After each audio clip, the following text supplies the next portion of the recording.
প্রত্যেক 5 ওয়াক্ত নামাজের প্রত্যেক আয়াতে সূরা ফাতিহা আমরা পাঠ করে কি করি না?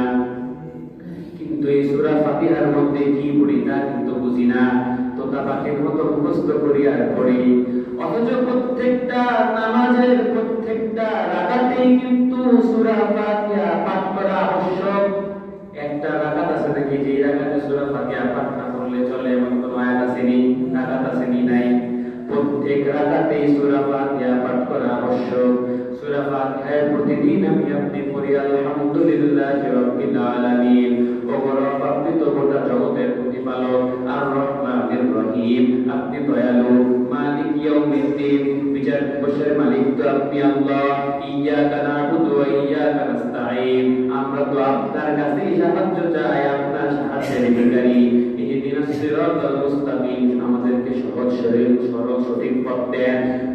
সিরাতাল্লাযীনা আন'আমতা আলাইহিম গায়রিল মাগদুবি আলাইহিম ওয়ালাদ-দাল্লিন, এমন পথের অধিকারী আমাদেরকে বানায়েন না যে পথ ভ্রষ্টতার দিকে গেছে।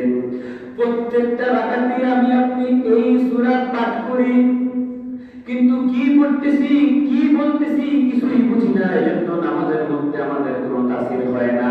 আল্লাহর দেওয়া প্রধান শিক্ষাই হচ্ছে ইকরা, পড়ো। আর এই পড়ার কথা আল্লাহ রাব্বুল আলামিন বলেন শুরুতেই যে পড়ো, পড়লেই তো বান্দা জানতে পারবা, আর জানার পরেই তো মানা সম্ভব, না জানলে তো মানা সম্ভব নয়। আমাদের দেশে ফতোয়া আছে জানার নাম ইসলাম